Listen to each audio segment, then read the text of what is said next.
कैसे कैसे देवे केले कैसे कैसे उद्धारिले अनायासे ऐका नवलयाची ठेव नेने काही भक्तिभाव प्रस्तुत.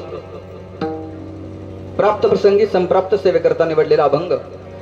याची यावत भूतलावर जन्माला आलेल्या जडजीवांचा उद्धार करण्यासाठी आपला देह अखंड झिजविणारे देहूचे सुप्रसिद्ध साधू वैराग्य रागरसिक पंचम वेद निर्माते हिंदवी स्वराज्य संस्थापक हिंदू हृदय सम्राट छत्रपती शिवाजी महाराजांचे धर्मगुरु अखिल विश्वाला चंद्रभागे मातेप्रमाणे सुशोभित करणारे अक्षय तनुगात्र परम पवित्र ज्ञानेश सत्पात्र अनबोलो व पुत्र जगद्गुरु श्रीमंत श्री तुकोबराय महाराज यांचा उत्कृष्ट असा 6 चरणाचा अभंग असून जगद्गुरु तुकोबराय आजच्या अभंगामध्ये भगवान शिवाने आपल्या भोळेपणाच्या द्वारा कुणाकुणाचा उद्धार केला याची यादी देतात. विठ्ठल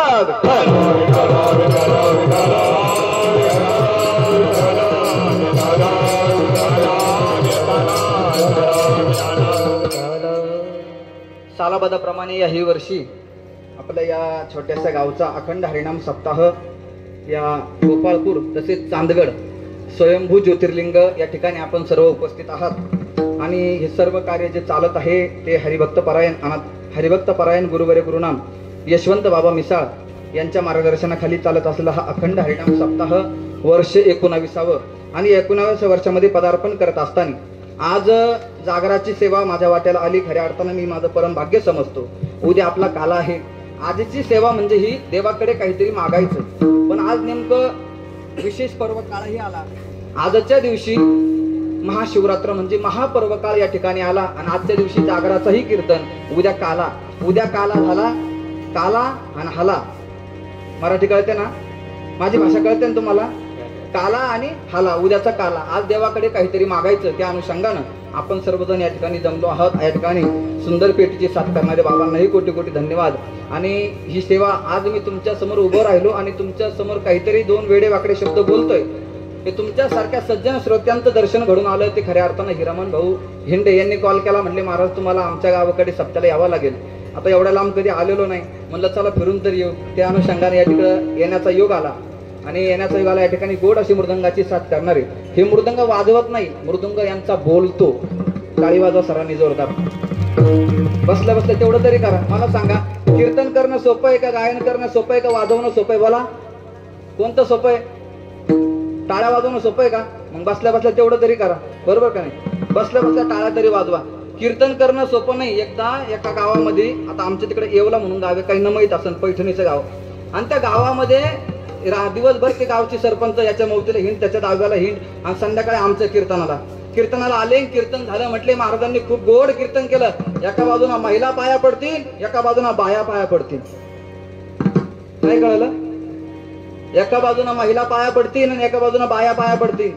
आता महिला आणि बाया काही वेगवेगळे का? म्हणले महाराजांनी गोड सेवा केली. सर्व या चांदगड परिवार तसेच या गोपाळपूर नगरीच्या वतीने महाराजांना भावपूर्ण श्रद्धांजली, म्हणजे महाराजांना जगू द्या भावपूर्ण श्रद्धांजली. चालू कीर्तनात विठ्ठल विठ्ठल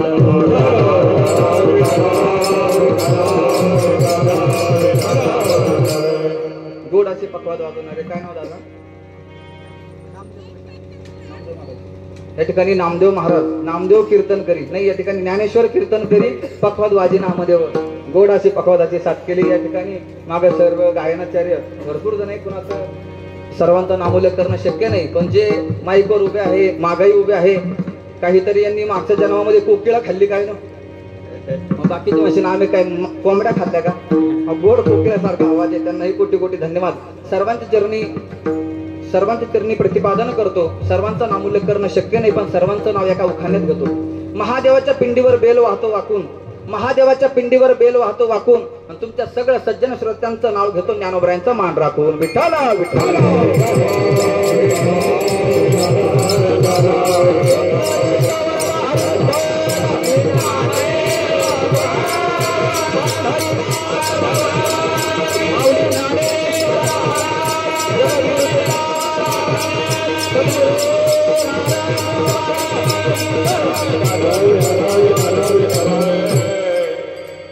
आजची सेवा म्हणजे विशेष पर्व काळाची सेवा आणि प्लस मागणीची सेवा.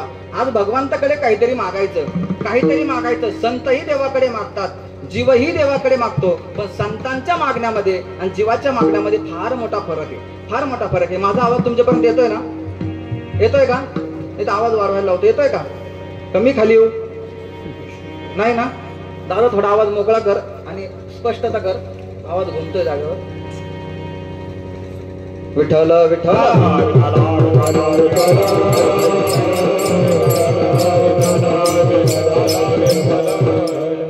संतांचं मागणं वेगळं आणि मनुष्याचं मागणं देवाकडे काहीतरी वेगळं आहे. संत मागतात ते जगाच्या कल्याणासाठी मागतात आणि मनुष्य मागतो ते स्वतःच्या कल्याणासाठी मागतात. संत देवाकडे मागतात. संतांनी कशा करता मागितलं? जगाच्या कल्याण, संतांच्या विभूती, देह कष्ट विती परोपकार. संतांनी देवाकडे मागितलं, पण कशा करता मागितलं? तर जगाच्या कल्याणासाठी मागितलं. आणि तुम्ही आम्हीही देवाकडे मागतो, पण स्वतःसाठी मागतो. 4 वर्ग शास्त्रानं पाडले. एक वर्ग नाव दुसऱ्याचं सांगतो, स्वतः करता मागतो. दुसरा वर्ग नाव दुसऱ्याचं सांगतो. पहिला वर्ग नाव दुसऱ्याचं सांगतो, स्वतः करता मागतो. दुसरा वर्ग नाव स्वतःच सांगतो, दुसऱ्या करता मागतो. तिसरा वर्ग नाव दुसऱ्याचं सांगतो, दुसऱ्या करता मागतो. चौथा वर्ग नाव स्वतःच सांगतो आणि स्वतः करताच मागतो. बघा, नाव दुसऱ्याचं सांगतो आणि स्वतः करता मागतो. तो जीव, तो माणूस म्हणजे कोणतं? तुम्ही आम्ही. नाव दुसऱ्याचं सांगतो आणि स्वतः करता मागतो. उदाहरण सांगायचं झालं तर जुनं हेमाडपंथी मंदिर होतं. जसं आपलं या शंभू महादेवाचं मंदिर, असं जुनं हेमाडपंथी मंदिर होतं.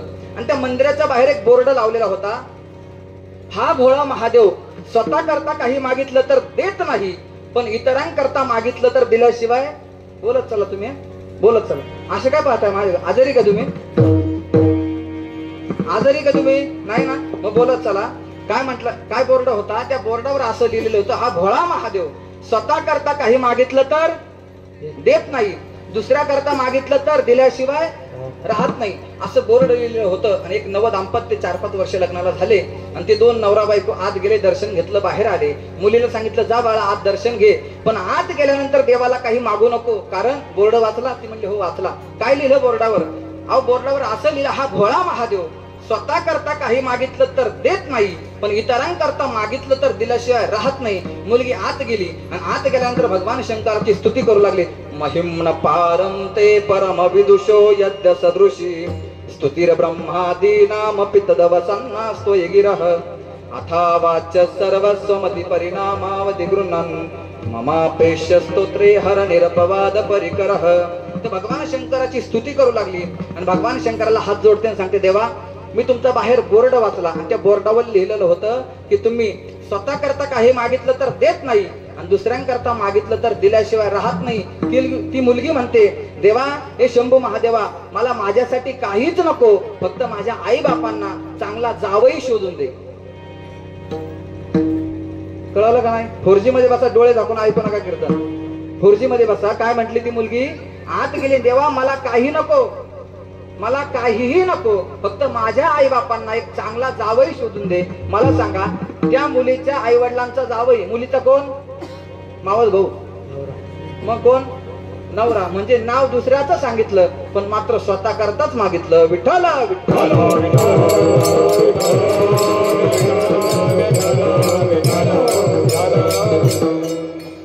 दोन जीव सांगितले. एक मनुष्य नाव दुसऱ्याचं सांगतो, स्वतः करता मागतो. संत मात्र जगासाठी मागतात, कारण ते जगाच्या कल्याणासाठीच आलेले असतात.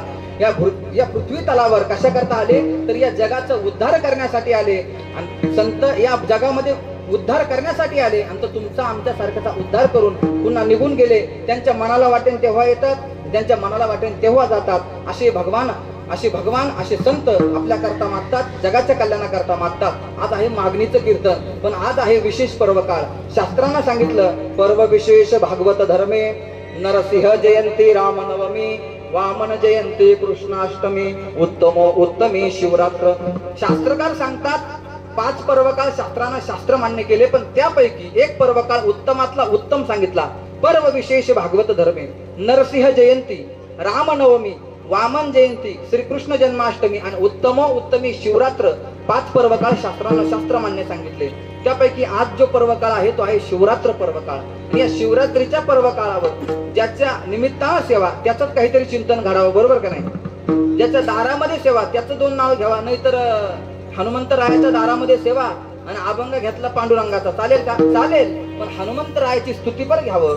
पांडुरंगाच्या दारात असेल तर पांडुरंगाच्या स्तुतीपर घ्यावं, भगवान विष्णूच्या दारात असेल तर त्यांच्या स्तुतीपर घ्यावं. त्या अनुषंगाने अभंग निवडण्याचा छोटासा प्रयत्न. आज हा विशेष पर्वकाळ म्हणजे महाशिवरात्रीचा पर्वकाळ. या महाशिवरात्रीच्या पर्वकाळाचा फार मोठा महिमा आहे. आपल्याला त्या दिशेने थोडं हळूहळू जायचं, कारण आपल्याकडे अजून 1.5 तास बाकी आहे बरं का. 1.5 तास बाकी. हळूहळू ढाळे ढाळे केतुलेने एक वेळे आणि एका पाकिटात काय काय कळे आपलं एका विठ्ठल विठ्ठल.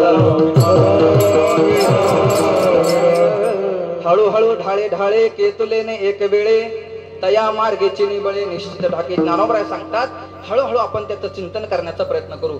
जसं शास्त्रानं 5 पर्वकाळ शास्त्र मान्य सांगितले, तसे शास्त्रानं 5 देव शास्त्र मान्य सांगितले. कोणते कोणते? गणपती, विष्णू, शक्ती, सूर्य आणि भगवान भोलेनाथ म्हणजे शैव. 5 देव शास्त्रानं शास्त्र मान्य सांगितले. पहिला गणपती, सूर्य. फक्त फरक एवढाच आहे, सगळ्यांची सेवा केली तर फळ मात्र तेच आहे, पण मात्र एकच फरक आहे, फक्त भक्ती करणाऱ्या भक्ताला नावं मात्र वेगळी. जर एखादा भगवान पांडुरंगाची सेवा करत असेल त्याला काय म्हटलं जातं? काय म्हणतात? एखादा पंढरीची वारी करतो, पांडुरंगाची सेवा करतो, त्याला काय म्हणतात? वारकरी म्हणता ना. शुद्ध भाषेत त्याला वैष्णव म्हणतात. एखादा भगवान शंकराची सेवा करत असेल त्याला शैव म्हणतात. पण हरी आणि हरामध्ये भेद अजिबात नाही.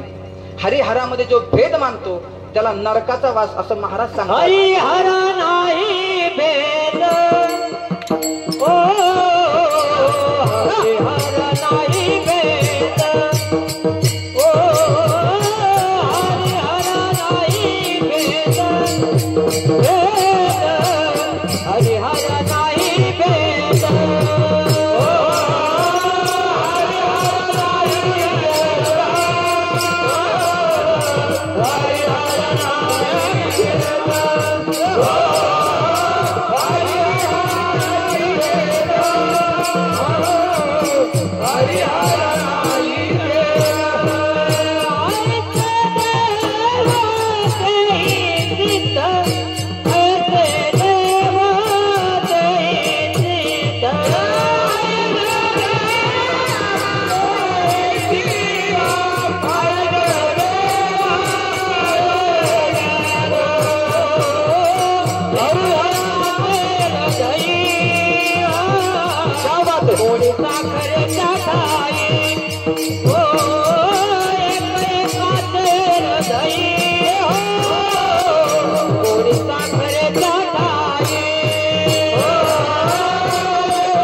एक एकाचे हृदय गोडी साखरेच्या ठाई हरिहरा भेद नाही नका करू वाद.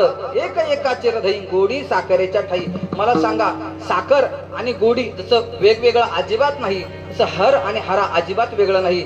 नाथ महाराजांचं प्रमाण आपण सगळ्यांना माहित असेल, ऐकलं असेल. नाथ महाराज सांगतात एका जनार्दनी हरी हरा, एका जनार्दनी हरी हरा.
एका जनार्दनी हरिहरा, एका वेलांटीचा फेरा, दोन्ही सारखे सारखे वर्म जाणे तो पारखे.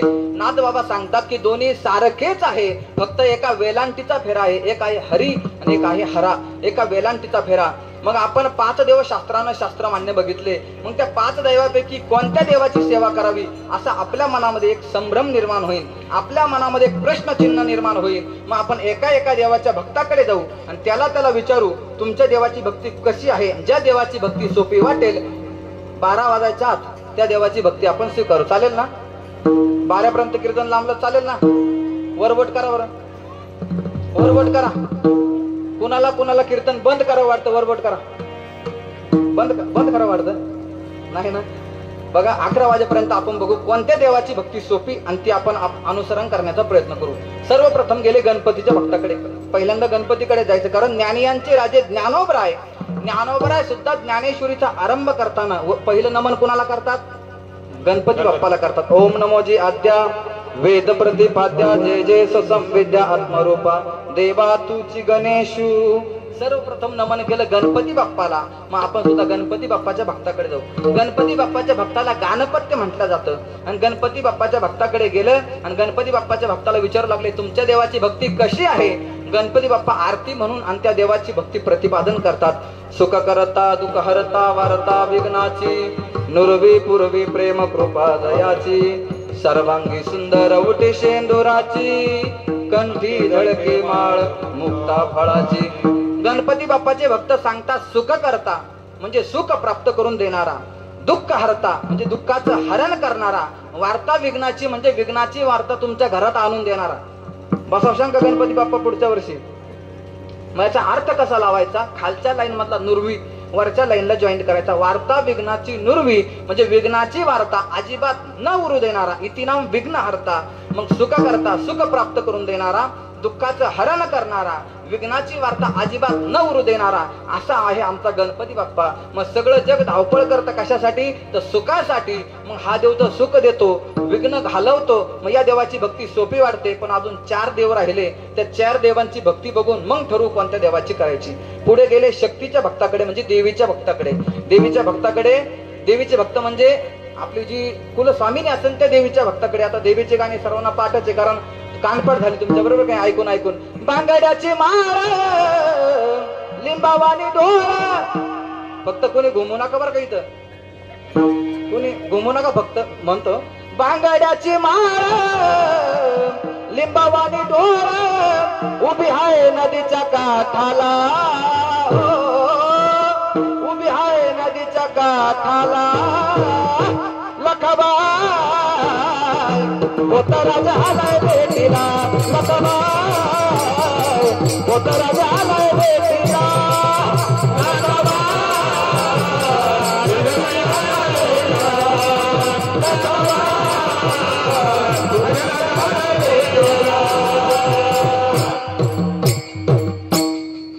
एखाद्याच्या यायच्या अंगामध्ये एकदा असंच झालं. ते खंडोबाचं गाणं म्हणलं मी. अहम वाग्या सोहम वाग्या प्रेम नगरावारी अन सावध होऊनी भजनी लागा देव करा कैवारी अनवारी हो वारी मद मल्हारी जिवारी वारी हो वारी मल्हारी जिवारी मल्हारी जिवारी वारी हो मल्हारी जिवारी मल्हारी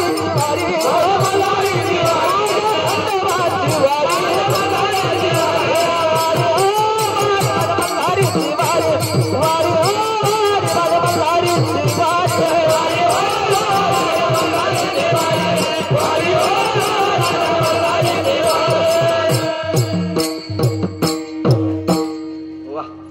असं म्हटल्यानंतर खाली एक म्हातारा उठलं. 60-65 वय असं 60-65 वय असलेलं म्हातारा उठलं आणि घुमायला लागलं, नाचायला लागलं. असं नाचायला लागलं. नाचायला लागल्यानंतर आता मी पहिल्यापासून गुलामच. चालू कीर्तनात उडी मारली आणि त्याला असं कमराला धरलं. म्हणलं हा अख्ख्या बायांमध्ये नाचन सगळ्यांना उठून देईल म्हणून मी त्याच्या असं कमराला धरलं. ते काय म्हणतं माहिती का? सोड सोड सोड. म्हणलं का का? तो म्हणलं बिड्या मोडतील बिड्या मोडतील. आता अंगात आलेल्या देवाला खिशातल्या बिड्या मोडतील हे कळतं. कशाचे देव? तुकोबरायने याला प्रतिबंध घातला. तुकोबराय सांगतात सेंदरी हेंदरी दैवते कोणती पूजिती भूते खेते आपल्या पोटाची रडते मागती शिते अवदान. तुकोबराय म्हणतात या थोतान गोष्टीला भूलू नका. तुकोबरायने याला प्रतिबंध घातला. मग आपण देवीच्या भक्ताकडे आलो. देवीचे भक्त सांगू लागले, आमच्या देवीची उपासना फारच सोपी आहे. आमच्या देवीचा शुक्रवारचा उपवास धरला आणि शुक्रवारच्या दिवशी आंबट फुटाणे खाल्ले, आंबट सोडून जर फुटाणे खाल्ले तरी आमची देवी प्रसन्न होती. याला वाटलं ही देवी सोपी वाटते. पण अजून 3 दैवत राहिले. पुढे गेले विष्णूच्या भक्ताकडे. विष्णूच्या भक्ताकडे गेले आणि विष्णूच्या भक्ताला विचारू लागले, तुमच्या देवाची उपासना कशी आहे? तेव्हा विष्णूचे भक्त सांगू लागले, बाबा आमचा देव फार श्रीमंत आहे. आमच्या देवाच्या पायाची सेवा करायला साक्षात लक्ष्मी आहे. पाय लक्ष्मीचे हाती, लक्ष्मीचे हाती, पाय लक्ष्मीचे हाती, लक्ष्मीचे हाती, लक्ष्मीचे हाती, पाय लक्ष्मीचे हाती, लक्ष्मीचे हाती.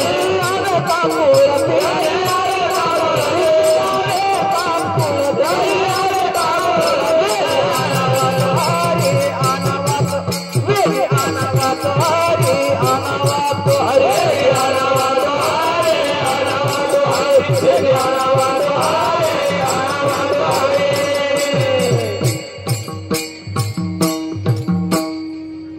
एका गावात आता आपले चोपदार चांगले. एका गावामध्ये चोपदार इतका नाचू लागला, कीर्तन संपेपर्यंत नाचला. पण त्याला माहितच नव्हतं की त्याची बायको कीर्तनाला आली म्हणून. तुमची आली का? नाही आले का? ट्रॅक्टर चालाय, टारली घरीच राहिली. पण त्या चोपदाराची टारली पण आलेली होती. टारली पण आलेली. ट्रॅक्टर असं नाचलं कीर्तनामध्ये. बायको घरी गेल्या म्हटली, का एवढे नाचत होते, काही 90 घेऊन आलते का? म्हणजे नाही, कीर्तनात कुठं 90 घेत असते का? म्हटले मग कीर्तनकारांना काही दिले होते का? म्हटले नाही, तसं काही नाही, आपण कोणाचे घेत नाही, आम्हीच देत नाही म्हणून ते घेत नाही, आपण कोणाचे घेत नाही. मग काय एवढे नाचत होते? चोपदार तो इकडला नाही का तिकडला सांगू लागला. काय सांगावं म्हटले बायकोला. तो चोपदार सांगतो, काय सांगावं, कीर्तन चालू झाल्यापासून धोत्रात झुरळ शिरलं, निघतच नव्हतं. म्हणजे ते नाचणं वेगळं. ते कशामुळे नाचला? झुरळ निघावं म्हणून. विठ्ठल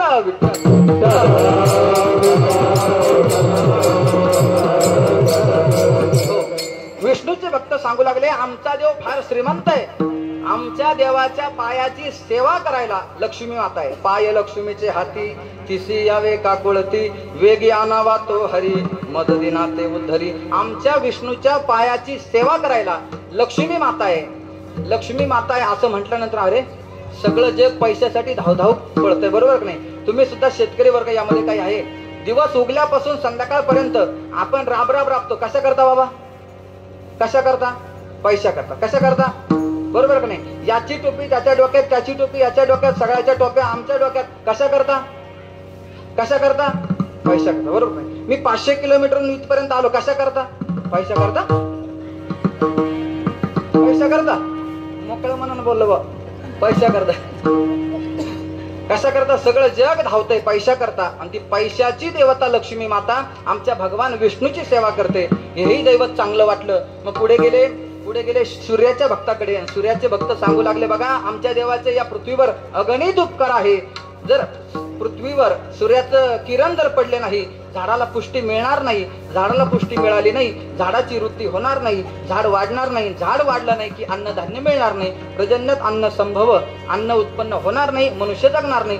सूर्याचे अगणित उपकार आहे, हेही योग्य वाटलं. मग आता शेवटचा देव राहिला भगवान शंकर, ज्याच्या दारामध्ये आजची सेवा आहे. त्या भगवान शंकराच्या दारामध्ये गेले. भगवान शंकराचं भक्त, त्यांचं नाव शैव.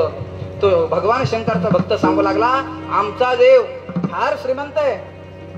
हो, फार श्रीमंत. किती श्रीमंत? अहो फार श्रीमंत. आमचा देव फार श्रीमंत आहे. पण आमचा देव श्रीमंतीचा उपभोग घेत नाही, श्रीमंतीचा भोग भोगत नाही. जसा तुम्ही विष्णूकडे गेलते? म्हणजे हो गेलते. विष्णू जसा लक्ष्मीच्या हातून पाय दाबून घेतो, शेषावर झोपतो, सापावर झोपतो, समुद्रामध्ये राहतो, म्हणजे संपत्तीचा उपभोग घेतो. पण आमचा भोळा महादेव, आमचा भगवान शंकर संपत्तीचा उपभोग घेत नाही. सगळं सोडून अंगाला राख लावून, श्रीमंत असून सगळं सोडून अंगाला राख लावून कुठं राहतो? स्मशान.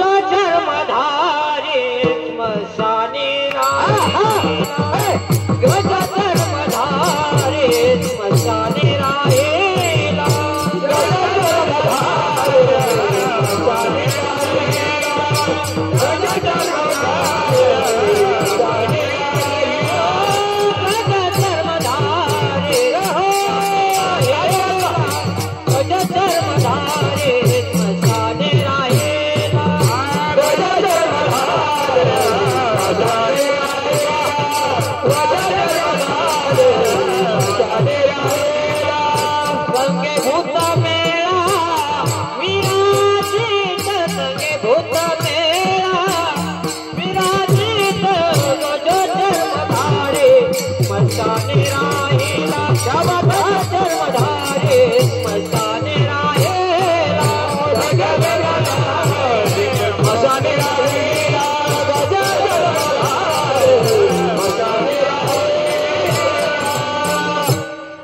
गज चर्मधारी स्मशानी राहिला. भगवान शंकराकडे फार श्रीमंती आहे. भगवान शंकराच्या भक्ताची आपण जर यादी बघितली तर भगवान शिट्टी वाजली बाबा, शिट्टी वाजली म्हणतात, शिट्टी वाजू नको देऊ. भगवान शंकराच्या भक्ताची आपण यादी जर बघितली तर भगवान शंकराची यादी आपण भगवान शंकराच्या भक्ताची यादी. भगवान शंकराचा भक्त आहे बाणासूर, किती श्रीमंत आहे. आता बाणासूर द्या सोडून सगळ्यांचा परिचय आहे राजा रावण, किती श्रीमंत आहे. सप्तकोटी घरे जेथे काशाने तांब्या शुद्ध कांचनाची सप्तकोटी, कोटी घरे जेथे काशाने तांब्याची शुद्ध कांचनाची सप्तकोटी, असं ज्याचा इलाका आहे तो कोण आहे, राजा रावण. रावण इतका विद्वान आहे, रावणासारखा विद्वान जगामध्ये अजूनपर्यंत जन्माला आला नाही आणि येणार नाही, इतका विद्वान होता. आणि त्या रावणाचं भाग्य इतकं भारी होतं की रावण भगवान शंकराचा भक्त झाला होता. हे रावणाचं भाग्य होतं. धन्य भाग्य रावणाचे, धन्य भाग्य रावणाचे, धन्य भाग्य रावणाचे, दास झाले शंकराचे, दास झाले शंकराचे, दास झाले शंकराचे, दास झाले शंकराचे, दास झाले शंकराचे, दास झाले भाग्य रावणाचे, दास झाले शंकराचे,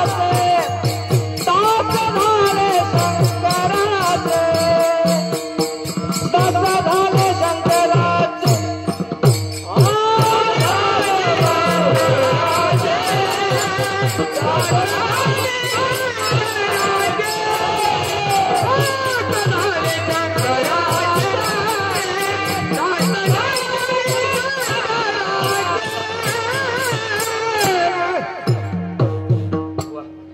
गुणीजनांसाठी एकदा जोरदार टाळी होऊन जाते. मोकळ्या मनानं वाजवा, वाजवा जोरात, कारण ह्याच्यासाठी साधना लागते. परवा एका जणीने चाल म्हणण्यासाठी तोंड वाचवलं, तोंडच मिटाना, तेवढ्या चिमणी आत गेली आणि अंडे देऊन बाहेर आली. म्हणजे हे काही सोपं नाही, फार अवघड आहे बरं का, फार अवघड. याच्यासाठी साधनाच करावं लागते. गोड असं गायन मात्र साथ करतायत. तर रावणाचं सुद्धा भाग्य होतं की तो रावण भगवान शिवाचा भक्त झाला होता. धन्य भाग्य रावणाचे, दास झाले शंकराचे. त्या रावणाचं भाग्य होतं. तो रावण फार श्रीमंत आहे. रावणाचं अजून एक भाग्य आहे. आजकाल भाग्याची व्याख्या थोडी बदलली.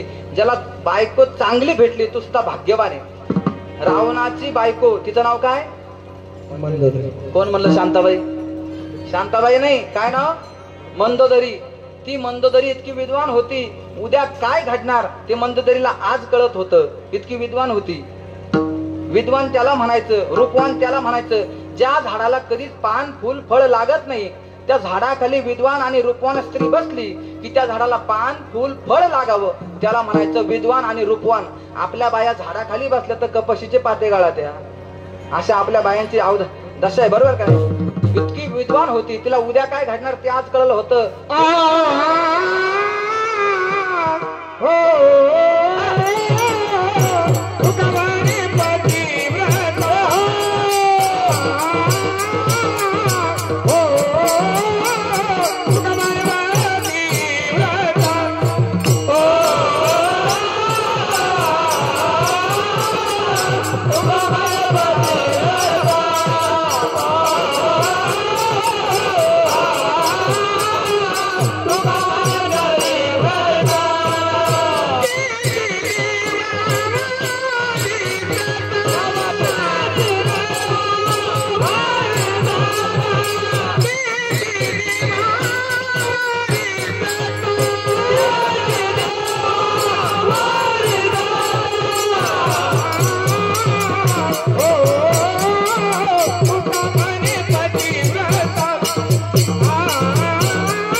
पतिव्रता तिची देवावरी सत्ता. पतिव्रतेची ताकद इतकी आहे की जी देवावर सुद्धा सत्ता चालते, इतकी मोठी पतिव्रतेची शक्ती आहे. आणि ती मंदोदरी पतिव्रतेचे पालन करणारी होती. आणि त्या मंदोदरीला उद्या आपल्या राज्यामध्ये वानर येणार, हनुमंतराय येणार.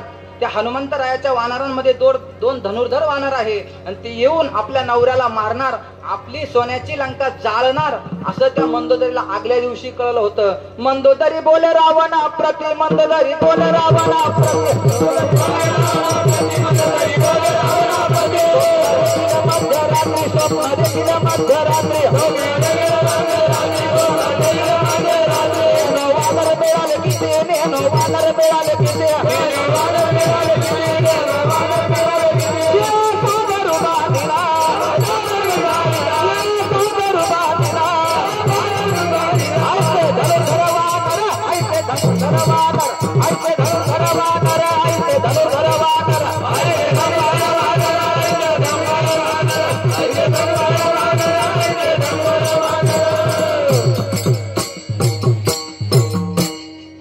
मंदोदरी बोले रावणा प्रती, स्वप्न देखिले म्या मध्यरात्री, नेनो वानर मिळाले किती, शिळा सागरू बांधिला, ऐसे धनुर्धर दोघे वानर. हे मंदोदरीला आगल्या रात्री कळालं होतं की आपल्या राज्यामध्ये वानर येऊन आपलं राज्य पेटवणार आहे आणि त्या रामप्रभूची सीता त्यांना देऊन टाका आणि शरण जा, अशी मंदोदरी रात्री सांगते. कुणाला? रावणाला. पण रावण ऐकायला तयार अजिबात नाही.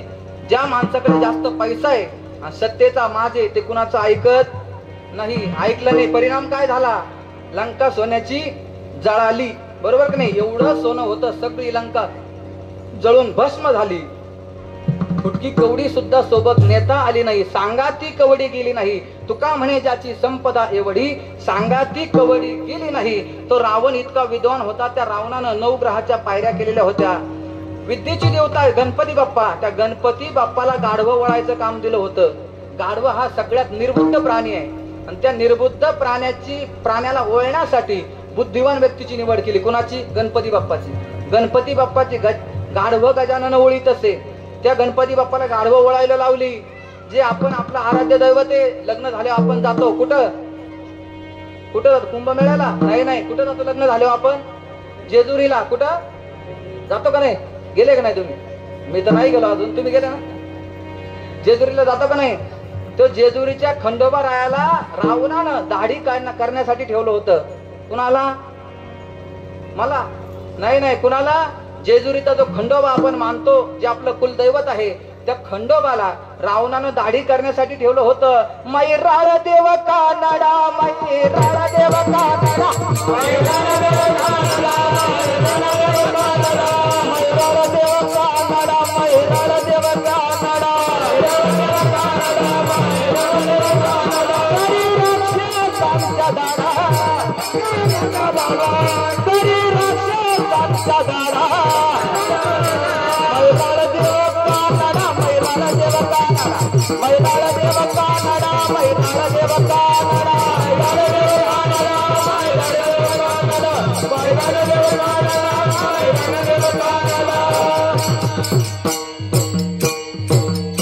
मैराळ देव कानडांकरी राक्षसांच्या दारा.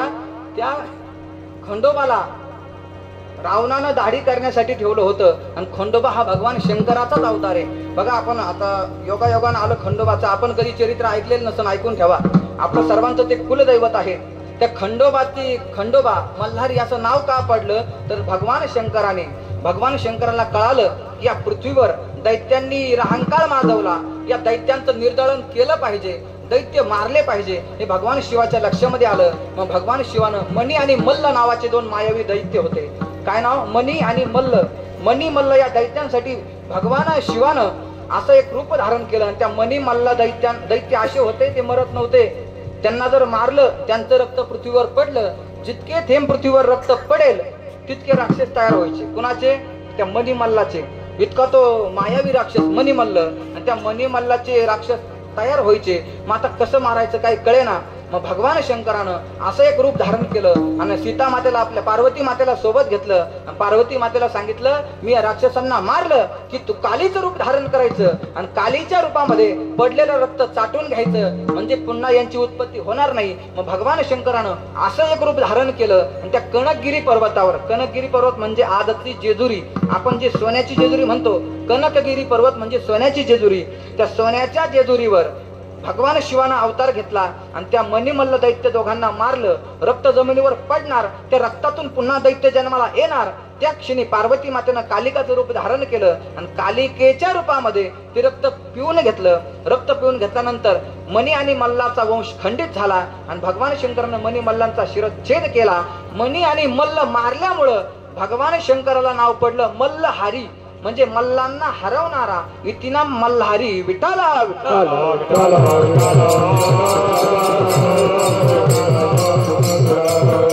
आपण जे म्हणतो ना येळकोट येळकोट जय मल्हार, मल्हार मल्हारी म्हणजे मल्लाचं हरण करणारा, मणी आणि मल्लाला मारणारा, इतिना मल्हारी.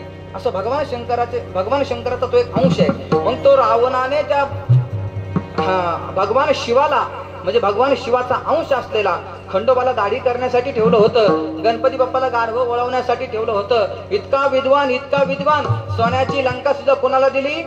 त्या रावणाला दिली. पण खऱ्या अर्थानं लंका ती सोन्याची रावणाची नव्हती, लंका होती कुबेराची.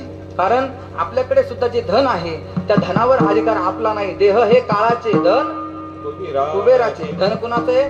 कुबेराचं. मला सांगा, माझ्या गळ्यामधले हे तुळशीची माळ पवित्र, माझ्या गळ्यामध्ये ही पवित्र तुळशीची माळ श्रेष्ठ का तुमच्या गळ्यातलं सोनं श्रेष्ठ?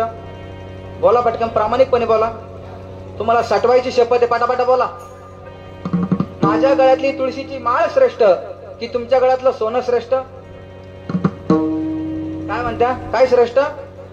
तुळशीची माळ श्रेष्ठ. म्हणजे एक काम करा, माझं तुम्हाला घ्या, तुमचं मला द्या. चालेल का? ओ नका काढू आजी, राहू द्या नका काढू, नका पाहू तिकडं कोण काढायला येड आहे का. विठ्ठल विठ्ठल.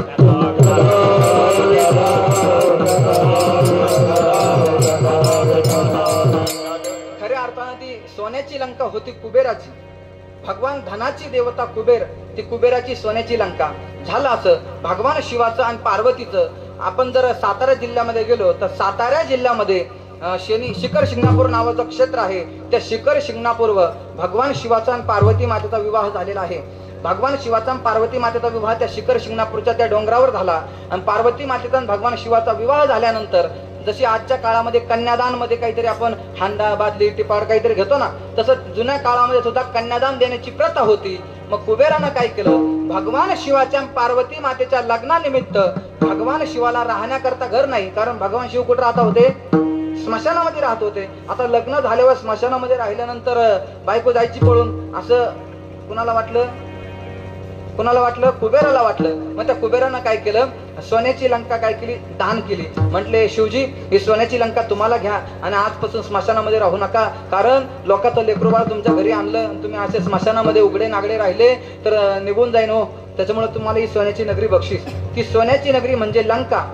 ती लंका भगवान शिवाला कन्यादान स्वरूपानं भेटली.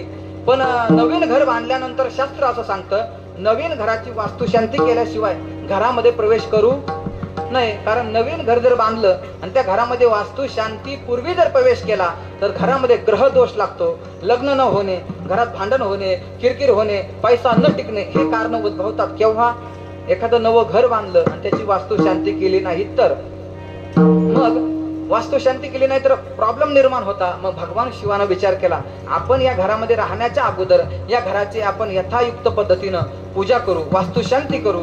मग वास्तुशांतीसाठी ब्राह्मण बोलवायचा. मग ब्राह्मण असा बोलवायचा तर विद्वान ब्राह्मण बोलायचा. मग त्या काळातला विद्वान ब्राह्मण कोण? तर ब्रह्मदेव. कोण?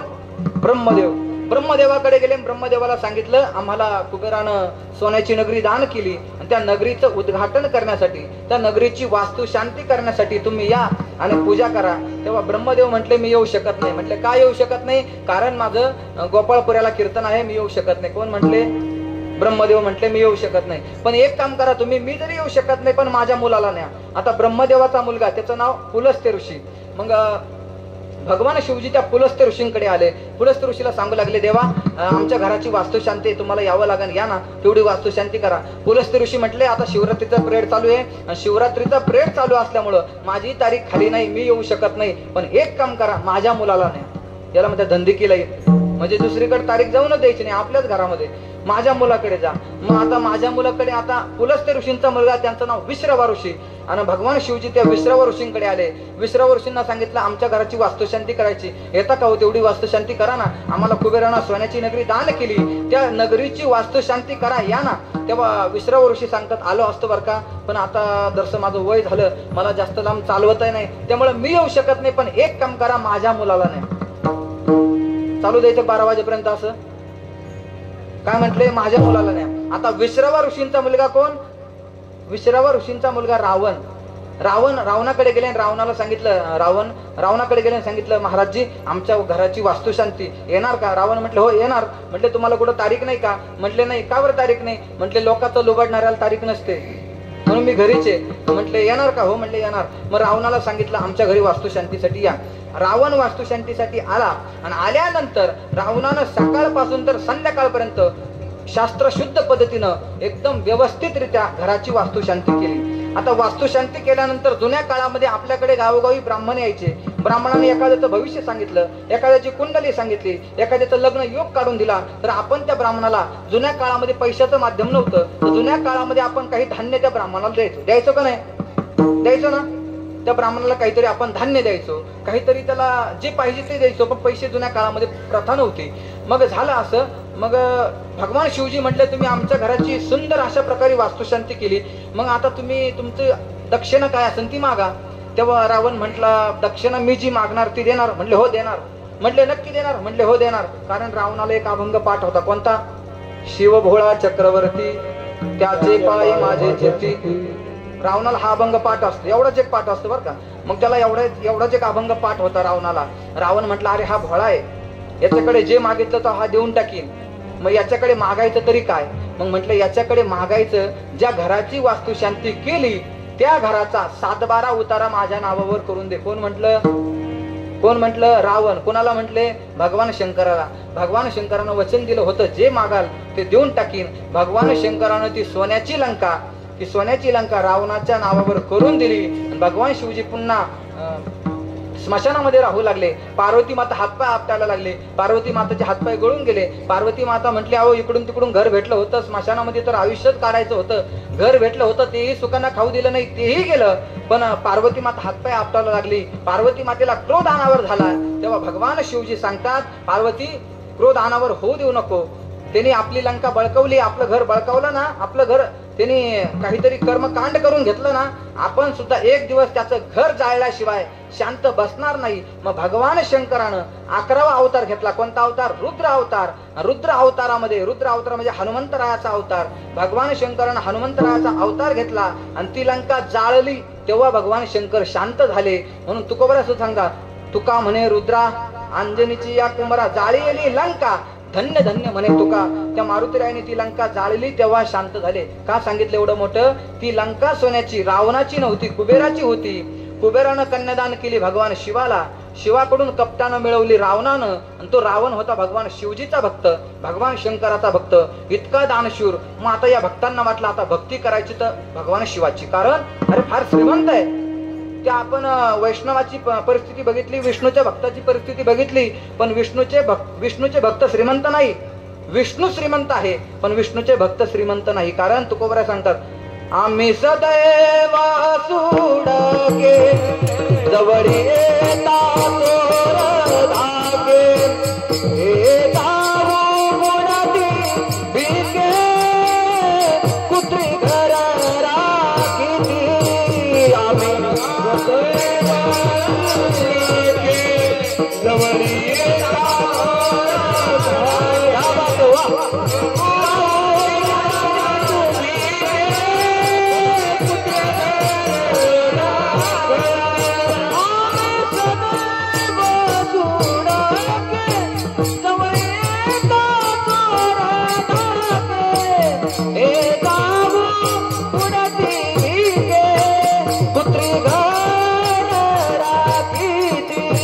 आम्ही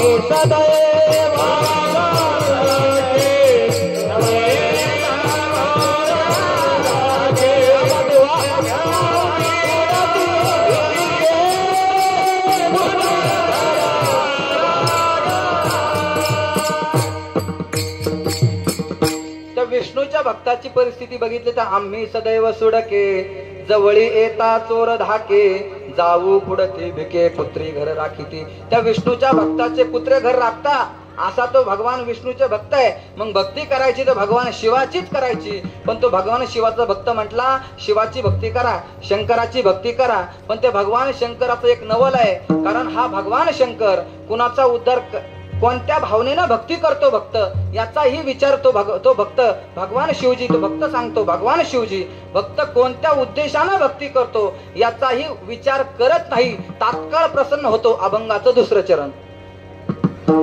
ऐके नवल याची ठेव, ऐका नवल याची ठेव, ऐका नवल याची ठेव, ऐका नवल याची ठेव, ऐका नवल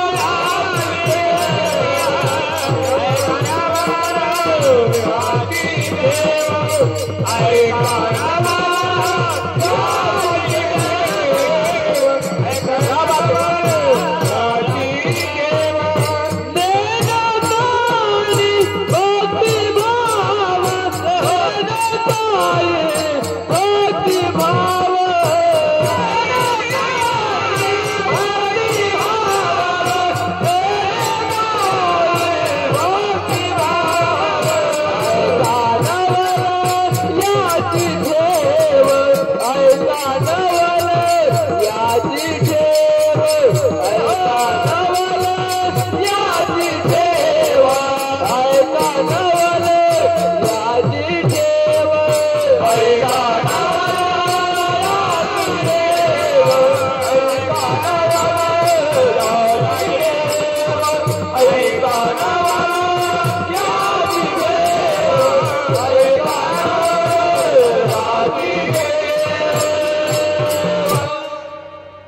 नवलयाची ठेव नेने काही भक्तिभाव. तो भगवान शिवजी भक्त करणाऱ्या भक्ताची तो कोणत्या उद्देशानं भक्ती करतो याचाही विचार करत नाही. तात्काळ प्रसन्न होतो. नेने काही भक्तिभाव. भक्त भक्ती कोणत्या उद्देशानं करतो याचा विचार करत अजिबात नाही. तात्काळ प्रसन्न होतो. आणि हेच त्याचं नवल आहे. ऐका नवल याची ठेव. तर भगवान शिवजीचं नवल आहे का तो भक्त भक्ती कोणत्या उद्देशानं करतो याचा विचार करत नाही. झाला असं एकदा भगवान शंकराला चिताभस्म फार आवडतं. चिताभस्म म्हणजे चिताभस्म कशाला म्हणतात? माणूस मेल्यानंतर त्याच्या आस्थीची त्याच्या हाडांची जी राख होते त्या राखेला म्हणतात चिताभस्म. त्या शिवमहिम्नामध्ये वर्णन आलं चिताभस्म विलेपनाय. कारण त्या भगवान शिवजीला चिताभस्म फार आवडतं. मग भगवान शिवजीने काय केलं? चिताभस्म आणण्यासाठी एका व्यक्तीला ठेवलं. त्या व्यक्तीचं नाव भस्मासूर. काय नाव? भस्मासूर. आणि त्या भस्मासूरला चिताभस्म आणण्यासाठी ठेवलं. अनेक वर्ष त्या भस्मासुरानं निस्वार्थपणे सेवा केली. पण त्या भस्मासुराची नारदाची गाठ पडली. आता शिवपुराणामध्ये नारदाचे दोन प्रकार सांगितले. एक कळीचा नारद, दोन कळीचा नारद. एक नारद कळ लावून देतो आणि दुसरा नारदाला कळ असते. असे दोन नारदाचं वर्णन शिवपुराणामध्ये वर्णन आलेलं आहे. मग तो कळीचा जो नारद होता त्या नारदाची आणि या भस्मासुराची भेट झाली. आणि भस्मासुराची त्या नारदाची भेट झाल्यानंतर नारदाने सांगितलं कुठं चाललंय भस्मासूर? म्हटले काही नाही, आमच्या देवाला भस्म पाहिजे तर भस्म आणण्यासाठी चाललो. कुठं चालले भस्म आणायला? गोपाळपुऱ्याला चाललो. तेव्हा नारद मुनी सांगतात अरे गोपाळपुऱ्याला कशाला जातो? कोरोना संपला, सगळ्यांनी 2-2 इंजेक्शन घेतले, त्या गोपाळपुरामध्ये कोणीच माराना. कोरोनामध्ये लई चिताभस्म भेटलं, पण आता कोरोना संपला, सगळ्यांनी 2-2 लसी घेतल्या, त्या गोळ्या निघल्या, कुणीच माराना. अरे कवर त्या भगवान शंकराची हमाली करतो. भगवान शंकर तो सामर्थ्यवान आहे. त्या भगवान शंकराकडून काहीतरी वरदान मागून घे. आता विनाशकाली विपरीत बुद्धी. आता तो भस्मासूर बिना भस्म घेण्याचा तसाच भगवान शंकराकडे आला आणि भगवान शंकराला सांगितलं मी तालुकाभर फिरलो, जिल्हाभर फिरलो, कुठंच चिताभस्म मला कुठंच एखादं पेटलेलं दिसलं नाही. चिताभस्म आणायचं कुठून? मला काहीतरी वरदान द्या. त्यावेळी भगवान शिवजीनं तो कोणत्या उद्देशानं आपल्याकडे वरदान मागतो याचा विचार केला नाही. भगवान शिवजीनं त्याला वरदान दिलं, जा ज्याच्या कुणाच्या डोक्यावर हात ठेवशील त्याचा भस्म होईल. काय वरदान दिलं?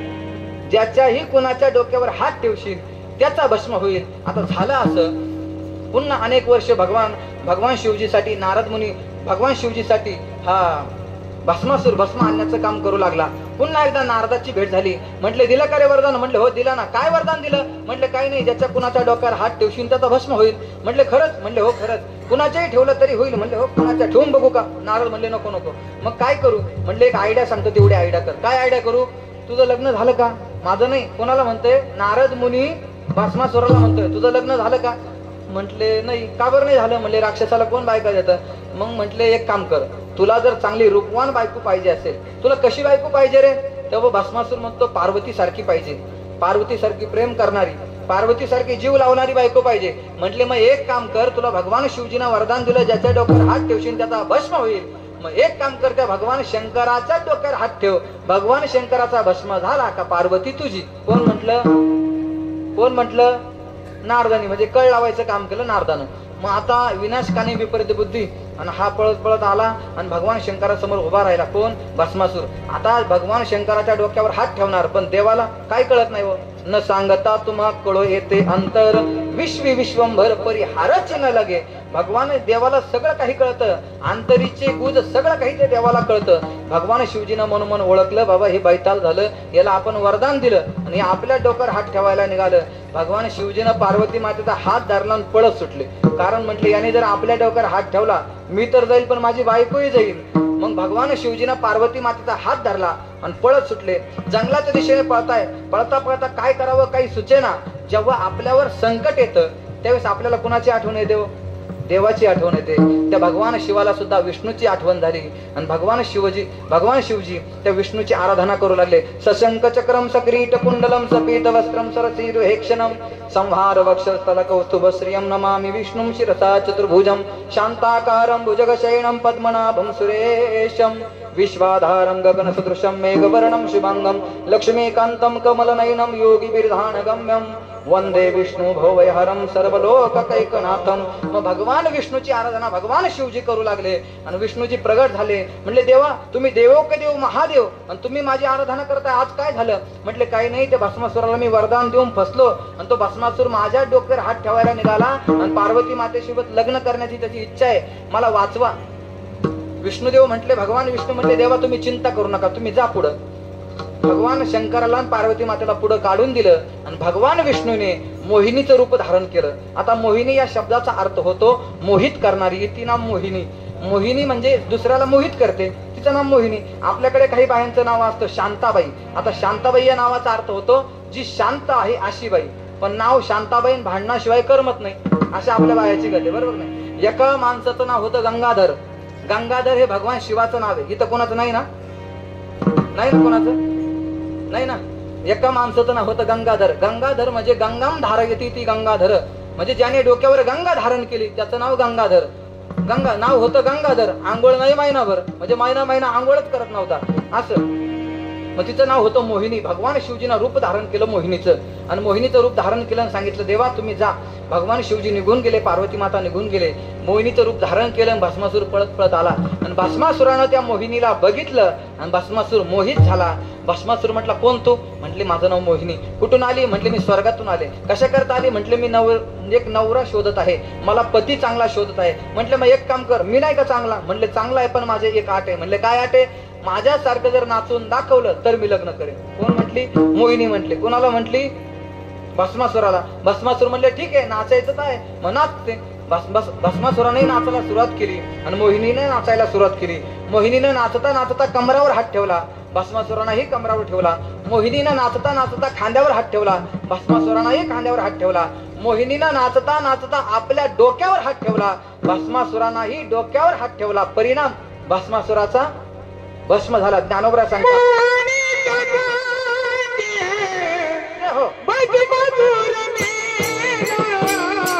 Oh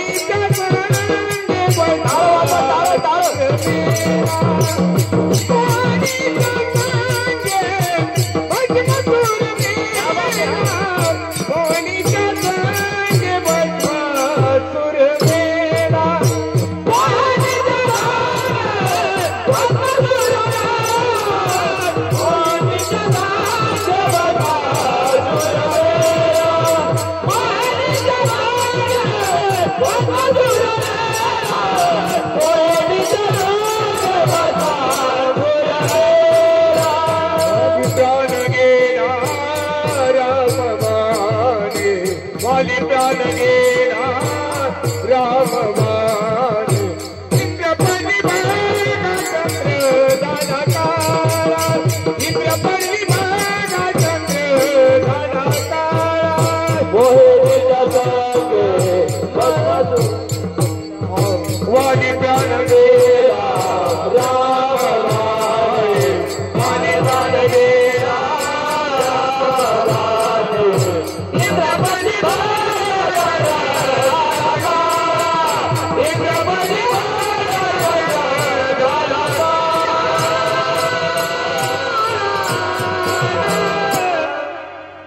मोहिनीच्या संगी भस्मासूर गेला म्हणजे त्या मोहिनीला भुलून त्या भस्मासुराचा भस्म झाला. ज्ञानोबरा एक ओवी खर्च करतात.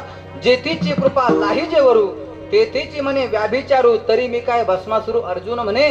ज्ञानोबरा सांगतात एखाद्यानं आपल्यावर कृपा केली, एखाद्यानं आपल्याला संकटकाळी मदत केली आणि भस्मासुरासारखं आपण त्याच्याच घातावर टापायचं, अर्जुना हे चांगलं नाही. ज्ञानोबरा सांगतात हे तरी मी काय भस्मासुरू अर्जुन म्हणे. मग भस्मासूर म्हणजे त्या भस्मासुराचा भक्ती करण्याचा उद्देश काय होता हे सुद्धा भगवान शिवानं पाहिलं नाही. मग ते देवानं कसं कसं केलं. अभंगाचं पहिलं चरण देव केले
कैसे कैसे देव केले कैसे कैसे कैसे उद्धारिले अनायासे.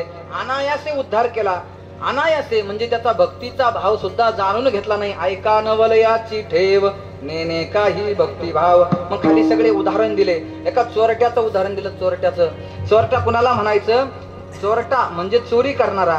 त्या चोरी करणाऱ्या शेजारी जर आपला चांगला एखादा महाराज जाऊन बसला आणि त्या महाराजाला सुद्धा चोरी करण्याची भावना निर्माण होते. मी सांगत नाही बैसता चोरापाशी तैसीच होय बुद्धी देखताची चिंदी मन धावे. याला म्हणायचं चोर. कट्टर हाडाचा चोर. त्या चोरानं काय केलं. त्या चोरीच्या उद्देशानं एक असं जंगलामध्ये गेला आणि जसं आपलं हे भगवान भोलेनाथाचं जंगलामध्ये मंदिर आहे. तिथं आजूबाजू काही एवढ्या वस्तू नाही, वस्ती नाही. असं एका जंगलामध्ये भगवान शिवाचं हेमाडपंथी जुनं मंदिर होतं. आणि तो चोर, त्या चोराची उंची माझ्या इथपर्यंत लागत असेल कारण आम्ही दोघं सोबतच होतो. माझ्या खांद्याला त्या चोराची उंची लागत असेल. आणि तो चोर चोरी करण्यासाठी गेला. मंदिरामध्ये गेला. मंदिराच्या बाहेर बघतो कुणी या मंदिराला राखण नाही, कुणी पुजारी नाही, कुणी अंगरक्षक नाही. मग आता चोरी करण्यासाठी काही मिळालं का म्हणून तो चोर मंदिरामध्ये गेला. इकडे तिकडे बघू लागला. चोरीला काही भेटतं का, चोरण्यासाठी काही भेटतं का नाही इकडे तिकडे बघू लागला. दानपेटी आहे का, नाही तर दानपेटी फोडून तरी नेऊ. पण दानपेटी ही त्या मंदिरामध्ये नव्हती. मग इकडे तिकडे बघू लागला आणि त्याचं अचानक लक्ष वर गेलं. वर अशी 20 किलोची पितळाची घंटा टांगलेली. त्यानं विचार केला एवढी पितळीची घंटा 20 किलोची जर काढली आणि ही पितळीची 20 किलोची घंटा जर सुरगाण्याला जाऊन विकली तर आपला महिना सुखाचा जातो. काय म्हटला. 20 किलोची घंटा जर आपण सुरगाण्याला जाऊन विकली तर आपला महिना सुखाचा जातो. मग त्यानं काय केलं ती घंटा काढण्याचा प्रयत्न करू लागला. पण त्याची उंची कमी असल्यामुळं त्याचा हात त्या घंटेपर्यंत पुराना. ती घंटा काय निघेना. मग काय करावं विचार करू लागला. मग त्यानं काय केलं ती घंटा काय निघेना. मग त्याने भगवान शिवाच्या पिंडीवर पाय दिला आणि पिंडीवर पाय दिला आणि ती घंटा काढण्याचा प्रयत्न करू लागला. तिकडे भगवान शिवाच्या आनंदाला पारावर नाही. अरे भगवान शिवजी म्हणले मी अनेक भक्त पाहिले. काही काही एक बेलाचं पान, तांब्याभर पाणी, हर हर महादेव. काही काही लांबूनच ओम नमः शिवाय. काही काही लोटांगण घालता, काही काही मला कपाळ टेकवतात. पण एकमेव भक्त बघितला संपूर्णचे संपूर्ण मला अर्पण झाला. आता मला सांगा तो अर्पण झाला होता का. तो चोरीच्या उद्देशानं शिवलिंगावर उभा राहिला. म्हणजे तो अर्पण झालेला नव्हता.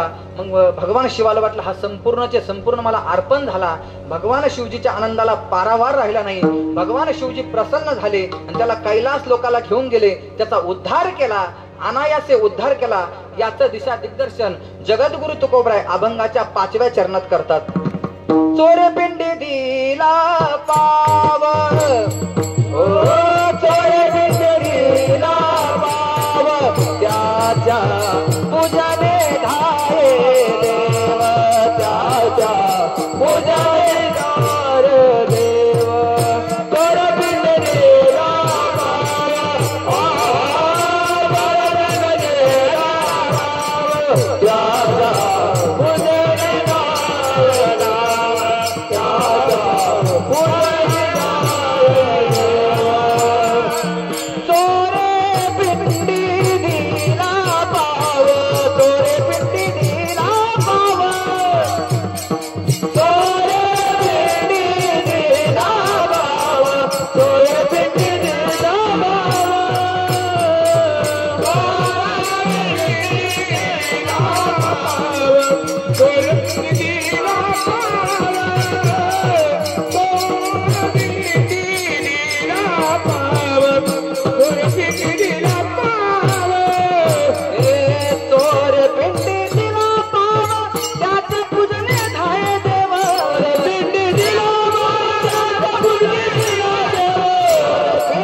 पिंडी दिला पाव, त्याच्या पूजने धाये देव. म्हणजे त्या चोरानं पिंडीवर पाय दिला, त्याचा सुद्धा उद्धार केला. मनुष्याचाच उद्धार केला, यात नवल नाही, पक्ष्याचा सुद्धा उद्धार केला. झाला असं, स्वर्गामध्ये एक देवांगना होती. आता तुमच्या गावाकडे तमाशा होतो का नाही होत? होतो का? होतो बाबा तमाशा? बघायला जाता का? जाता? तुम्ही नसन जात कारण, पण होतो का नाही? होतो ना. गावोगावी तमाशे होतात. तमाशामध्ये नाचकाम करण्यासाठी बाया असतात. तसं स्वर्गामध्ये सुद्धा मनोरंजनासाठी नाचकाम करण्यासाठी काही महिला आहे. त्याचं वर्णन रामायणामध्ये आहे. रंभादिकसुर नारी न बेला, बाजई ताल पखावज बिना. मग त्या रंभादिकसुर नारी न बेला, त्या रंभा उर्वशी मेनका स्वर्गामध्ये नाचकाम करण्यासाठी, त्यामध्ये एक होती, तिचं नाव होतं सुवर्चशा. काय नाव होतं?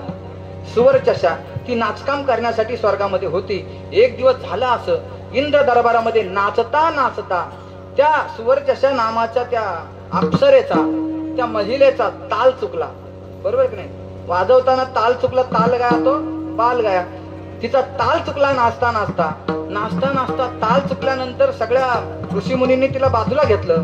ताल कसं काय चुकला? आजपर्यंत तिचा ताल चुकला नाही, आजच का चुकला? बाजूला घेतलं, चौकशी केली. तिची चौकशी चालू झाली. चौकशी अंती कळालं का ती स्वर्गाला जाऊन मोहाची घेऊन आली होती. काय कळालं? का ताल चुकला? ती सुरगाण्याला जाऊन मोहाची पिऊन आली होती. मग ताल चुकला असं कळालं. ती दारू पिलेली होती, नशेमध्ये होते, मग उन्मत्त झालेली होती. मग तिला शाप दिला ब्रह्मदेवाने. काय? जा घार होऊन पडशील. ब्रह्मशापे जाना घारी झाली, ब्रह्मशापे जाना घारी झाली, ब्रह्मशापे जाना घारी झाली, ब्रह्मशापे जाना घारी झाली. सुवर्चशा नामे स्वर्गीची देवांगना, सुवर्चशा नामे स्वर्गीची देवांगना, ब्रह्मशापे जाना घारी झाली, ब्रह्मशापे जाना घारी झाली, ब्रह्मशापे जाना घारी झाली. ब्रह्मदेवानं शाप दिला. ब्रह्मशापे जाना घारी झाली. सुवर्चशा नामे स्वर्गीची देवांगना, ब्रह्मशापे जाना घार झाली. आणि घार होऊन पडशील, या पृथ्वीवर फिरत राहशील. पण ती म्हटली मला उशाप द्या. आणि तेव्हा ब्रह्मदेवाने उशाप दिला. तोपर्यंत फिरशील जेव्हा कैकेयी मातेचा हातावरचा प्रसाद उचलशील आणि ऋषीमुख पर्वतावर हनुमंतरायांची आई कौसल्य, हनुमंतरायांची आई, काय नाव तिचं? काय नाव? अंजना माता. त्या अंजना माताच्या हातामध्ये कैकेयी मातेवरचा हात प्रसाद उचलशील, त्या अंजना मातेच्या हातावर नेऊन टाकशील. त्यावेळेस अंजना मातेच्या पोटी हनुमंतराय म्हणजे भगवान शिवजी हनुमंतरायाच्या रूपाने अवतारला येतील, तेव्हा तू शापमुक्त होशील. झाला असं. रामायणामधला प्रसंग सगळ्यांना माहिती आहे, कारण आज शिवरात्र रामायणातलं काही सांगत नाही. झाला असं. प्रसाद जेव्हा पात्र बाहेर आले त्यावेळेस त्या सगळ्या लाडक्या बायका होत्या रामप्रभूंच्या, सगळ्यांच्या दशरथ राजाच्या सगळ्यांच्या हातावर प्रसाद दिला. पण ही कैकेयी लाडाची होती, एकदम आवडीची होती, पण या कैकेयीला प्रसाद लेट दिला. लेट दिल्यामुळं कैकेयी माता रुसली. कैकेयी मातेनं प्रसाद ग्रहण केला नाही, आणि प्रसाद ग्रहण केला नाही त्या संधीचा फायदा त्या घारीनं घेतला, आणि घारीनं तिच्या हातावरचा पिंड झडपला.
पिंडघारीने झडपिला, अंजनीने तो सेविला.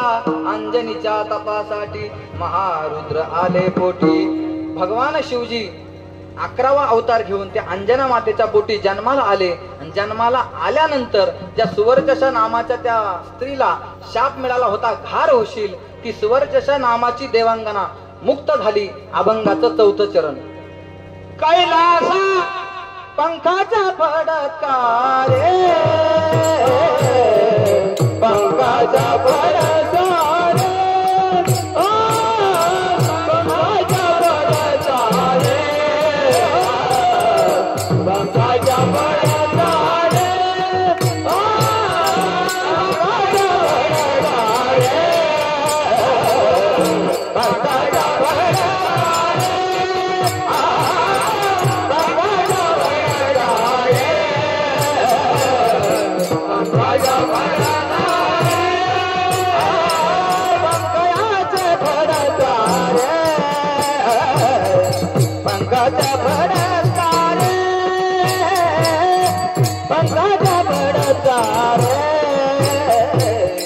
पंखाचा फडका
पंखाच्या फडकारे उद्धरोनी नेली घारे.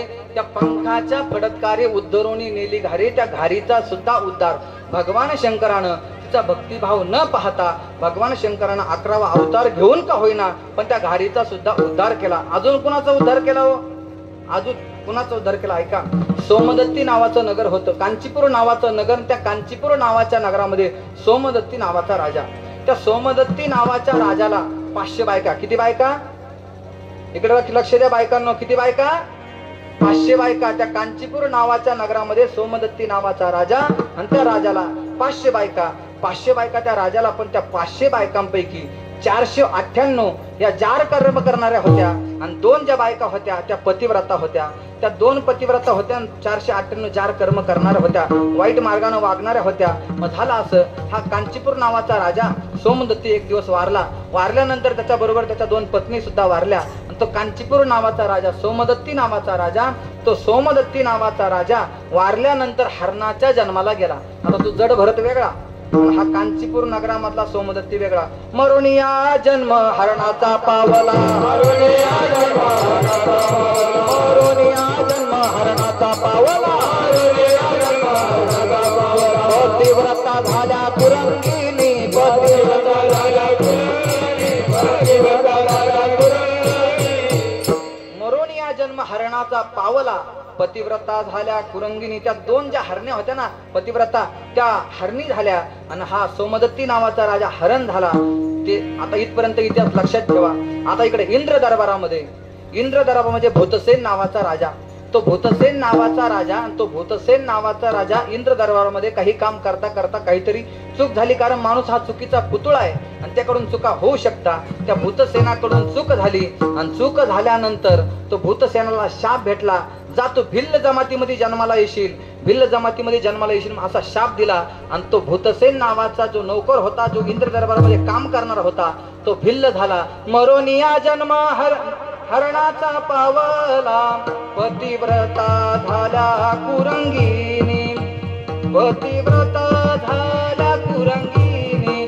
तिकडे त्या कुरंगिनी झाल्या आणि हरण झाला. आणि इकडं हा मेल्यानंतर भिल्ल जमातीमध्ये जन्माला आला. आणि भिल्ल जमातीमध्ये जन्माला आला आणि त्याच्या अंतःकरामध्ये जो वाईट भाव निर्माण झाला. दृढ भाव मनी वाढविला, दृढ भाव मनी वाढविला, दृढ भाव मनी वाढविला, दृढ भाव मनी वाढविला. मागे शिवापूर हाती शुळा दंड,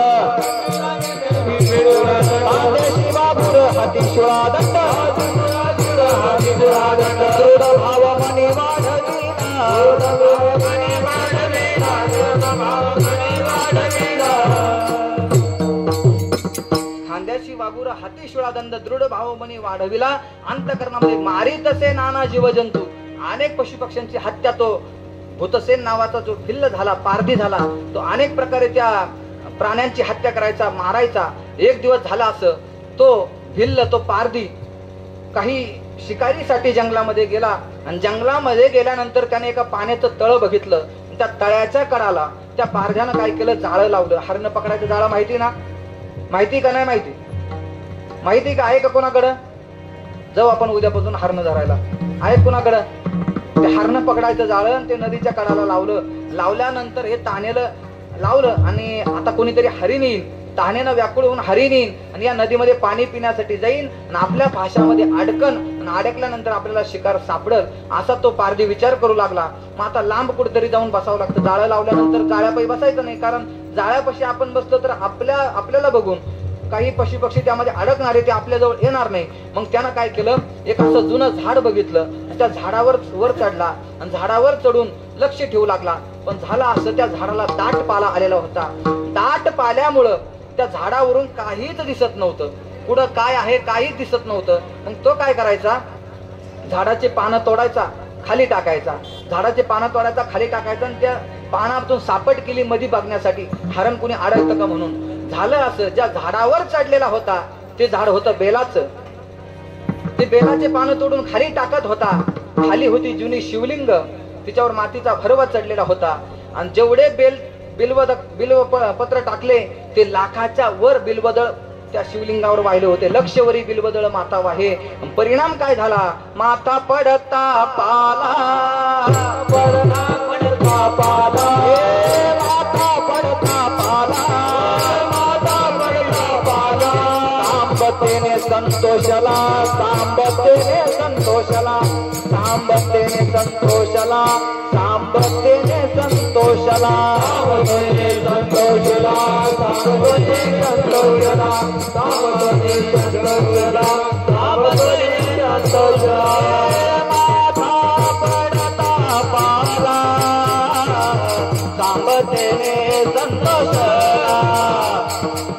सांबते संतोषला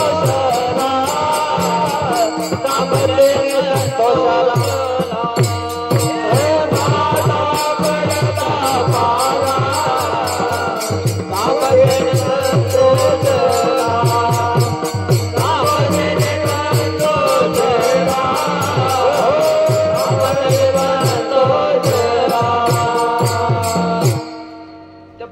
शिवजीच्या पिंडीवर बेलपान पडल्यामुळे झालं काय, माथा पडता पाला सांबतेने संतोषाला.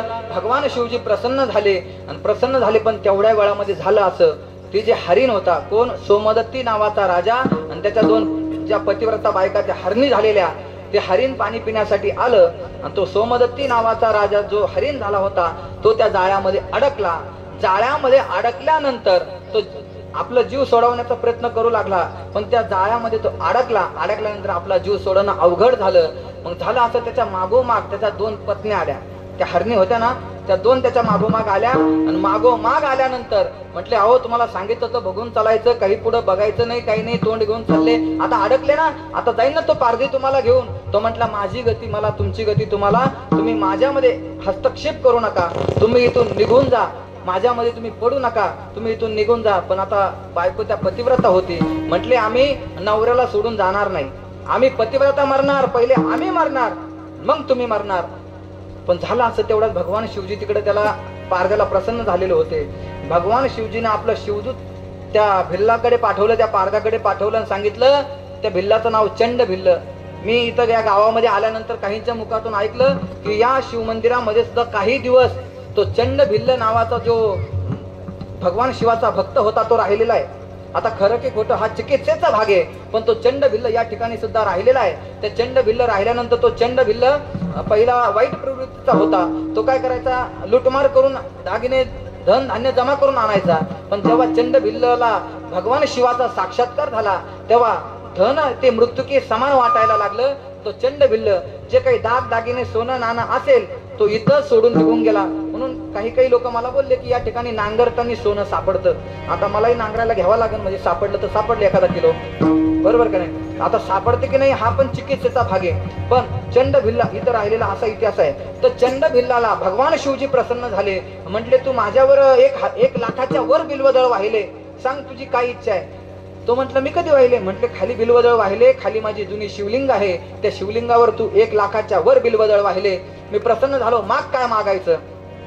आता तो भिल्लच कधी कुठं काही शाळेत गेलेला नाही, काय मागावं याची सुद्धा अक्कल नाही. मग काय मागितलं त्याने, म्हटले मला काही नको, माझ्या जाळ्यामध्ये हे जे हरिण अडकलं ना आणि त्या 2 हरणी त्याच्या मागोमाग आल्या ना, हे काय बोलता यांचं मला कळालं पाहिजे. मृग पक्षी याचे करावे बोलणे, मृग पक्षी याचे करावे बोलणे, मृग पक्षी याचे करावे बोलणे, सर्व काही येणे कार्यसिद्धी, सर्व काही येणे कार्यसिद्धी, सर्व काही येणे कार्यसिद्धी. मृग पक्षी याचे कळावे बोलणे, सर्व काही येणे कार्यसिद्धी. मृग म्हणजे हरिण, या हरणांचं मला भाषा कळावी असं वरदान दे. भगवान शिवजीचे भक्त तथास्तु म्हटले, निघून गेले. आता तो भिल्ल त्या झाडावर बसून त्या हरण आणि हरणी काय बोलतात ते ऐकतात.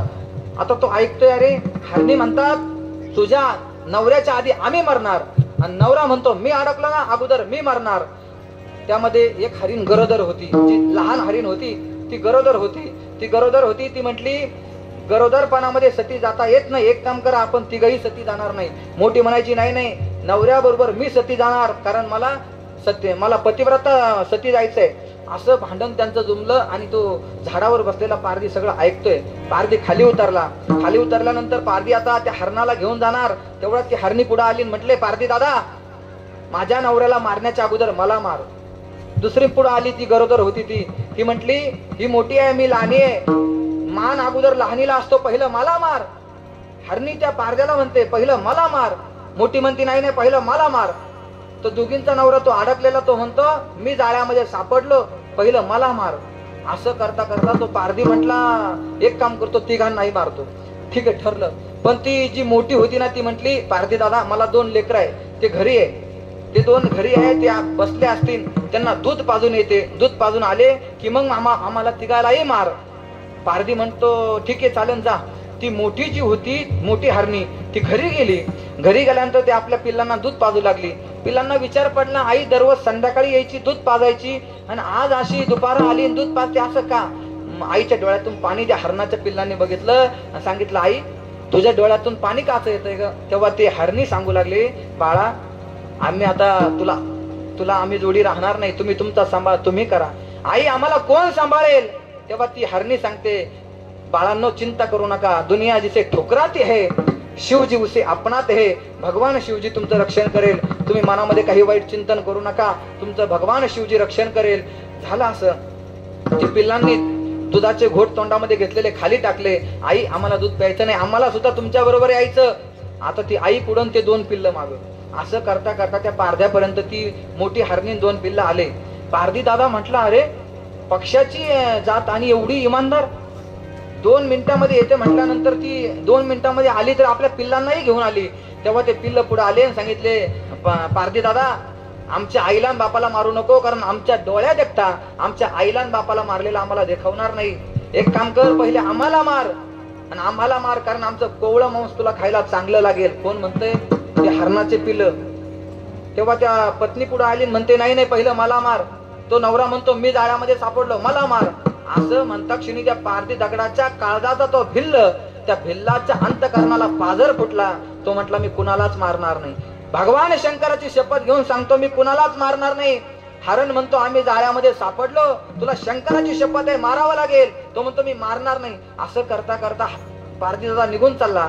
त्या पारधी दादाच्या माग 2 पिल्ल, तो नवरा, 2 त्या पतिव्रताच्या त्याच्या बायका, असे किती जण झाले? 5 जण त्या हरणाच्या मागे निघाले, त्या पारधी दादाच्या मागे निघाले. पारधी दादा पुढं, हरण माग. तो पारधी म्हणतो, माझ्या मागे येऊ नका, मी तुम्हाला मारणार नाही. तेव्हा ते हरण म्हणते, तुला मारावं लागेल, कारण आम्ही तुझ्या जाळ्यामध्ये अडकलो, तुला मारावं लागेल. पारधी दादा म्हणतो, मी मारणार नाही. तो पारधी पुढं आणि हरण माग. त्यातलं ते बारका हरिण म्हणतं, पारधी दादा मला कळालं तू का मारित नाही, कारण आम्हाला 5 जणाला मारलं तर तुला घरापर्यंत नेता येणार नाही, 5 जणांचा बोजा होईल ना. एक काम कर, तुझ्या घरापर्यंत आम्ही चालत येतो आणि तुझ्या घराच्या ओट्यावर आल्यानंतर आम्हाला मार. तो पारधी दादा म्हणतो, हात जोडतो, पांडुरंगाची शपथ घेतो, भगवान शिवाची शपथ घेतो, मी तुम्हाला मारणार नाही. ते बाळा म्हणते, तुला मारावा लागेल. आता काय करावं? त्या पारधीला प्रश्न पडला. असं करता करता तो पारधी दादा पुढं, ते 5ही हरण माग. झालं असं, आकाशातून दिव्य लोकातून विमान आलं. त्या विमानामध्ये ते 5ही हरण बसले आणि 5ही हरण दिव्य लोकांमध्ये विलीन झाले. म्हणजे त्या हरणाचा सुद्धा उद्धार केला. उद्धार केल्यानंतर हे सगळं बघितलं पारध्याने विचार केला, अरे दिव्य लोकातून विमान आलं आणि या 5ही जणांना घेऊन गेलं दिव्य लोकाला, मला का नाही नेलं? पारधी दादा खालून आवाज येतो, अरे मला येऊ द्या, 5च शीटचं होतं का, मला येऊ द्या. भगवान शिवजीने आकाशवाणी झाली सांगितलं, भिल्ल दादा तुला सुद्धा दिव्य लोकाला नेईल, तुला सुद्धा शिव लोकाला नेईल, पण शिव लोकाला नेण्या इतकं तुझं पुण्य नाही. तू एक काम कर, तू भगवान शिवाच्या पिंडीवर 1 लाख बिल्वदल वाहिले, एवढ्या पुण्यामध्ये फक्त तुझा पापाचा नाश झाला, पण पुण्य शिल्लक राहिलं नाही. एक काम कर, आज शिवरात्र आहे आणि या शिवरात्रीच्या पर्व काळावर आजच्या दिवशी या झाडाखाली बस आणि ओम नमः शिवायचा जप कर. पुढच्या वर्षीच्या शिवरात्रीला मी तुला घ्यायला येईन आणि तुझा उद्धार करेन. हेच जगद्गुरु तुकोबराय अभंगाच्या 3ऱ्या चरणात सांगतात. कैलासाची नेला, कैलासाची नेला, कैलासाची नेला, कैलासाची नेला.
कैलासासी नेला भिल्ल पानिडी बैसिला.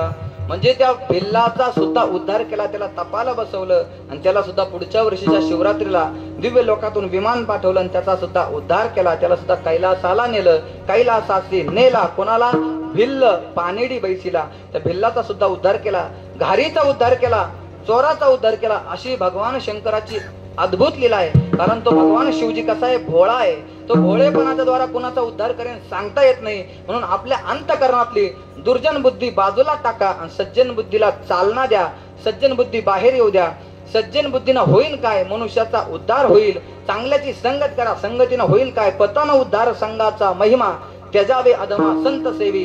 मनुष्याचा उद्धार सुद्धा संगतीनं आणि मनुष्याचं पतन सुद्धा संगतीनं. मनुष्य सज्जन झाला की चांगल्या व्यक्तीची संगत करेन, चांगल्या व्यक्तीच्या संगतीमध्ये त्याचं कल्याणच होईल. आता सज्जन व्हा म्हणजे व्हा तरी नेमकं काय? सज्जन, सज्जनच्या विरुद्धार्थी शब्द आहे दुर्जन. सज्जन, सज्जन म्हणजे काय? ज्याचं नाव घेतल्यानंतर पुण्य होतं. पुण्यवंत व्हावे घेता सज्जनाचे नावे. ज्याचं नाव घेतल्यानंतर पुण्य होतं त्याला म्हणतात सज्जन. सज्जन त्याच्या विरुद्धार्थी आहे दुर्जन. दुर्जन म्हणजे मूर्ख. मूर्ख म्हणजे नालायक. नालायक म्हणजे ज्याला अकलीचा भाग नाही असा जो तो त्याला म्हणतात मूर्ख.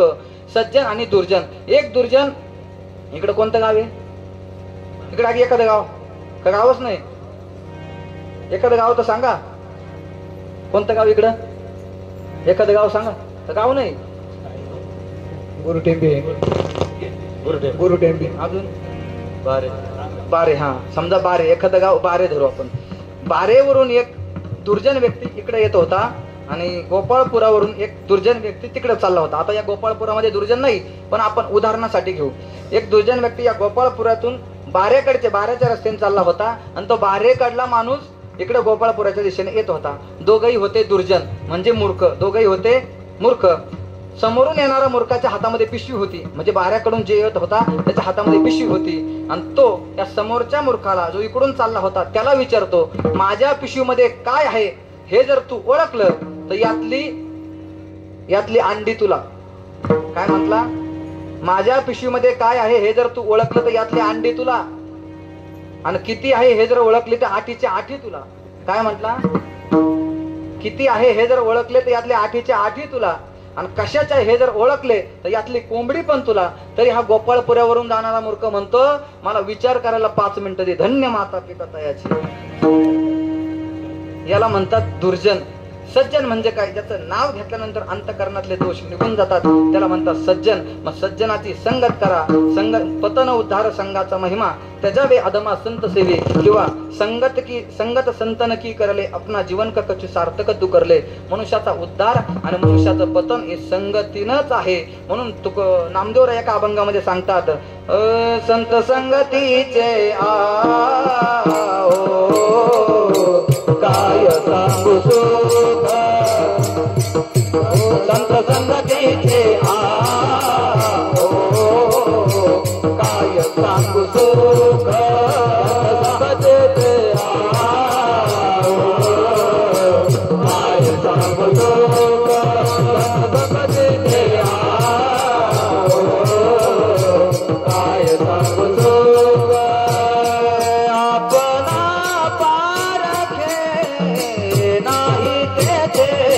आपणा पारखे नाही तेथे साधू थोर जाना.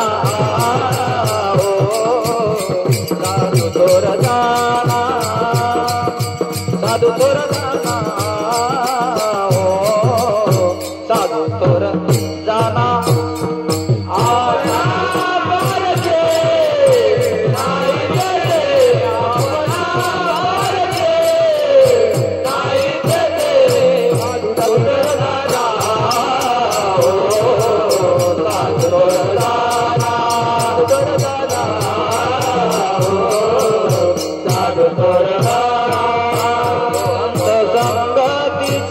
काय सांगू सुख. आपला बारीके नाही तेथे. आपला बारीके नाही तेथे. संत संगतीचे काय सांगू सुख. आपला बारीके नाही तेथे. आपला बारीके नाही तेथे. जगतीचे काय सांगू सुख आपणा पारिखे नाही ते संतांची संगत केली. आता या ठिकाणी बसल्यापैकी कुणी जर या महाराजांची संगत केली नाही, तो एखादा मोठा कीर्तनकार होऊ द्या, पण किमान तो गायला तरी लागेल, किमान तो वाजवायला तरी लागेल की नाही, किमान तो पेटी तरी वाजेल, किमान तो भजन चालू झालं भजनामध्ये येऊन तरी बसेल ना. आणि जर दारुड्याची संगत केली तर, दारुड्याची संगत केली तर त्याच्याबरोबर तो दारू प्यायला बसला हा सुद्धा दारू प्यायला बसेल. म्हणून कबीर महाराज सांगतात, बाबा रे, जीवनामध्ये हे अनमोल किमतीचा नरदेह भेटला, दारू पिण्याचं वाटोळ करू नको. कबीर महाराज सांगतात, हे दारू गांजा मत पिय यारो अक्कल गुम हो जाती है, दारू गांजा मत पिय यारो अक्कल गुम हो जाती है, दारू गांजा मत पिय यारो अक्कल गुम हो जाती है, दारू गांजा मत पिय यारो अक्कल गुम हो जाती है.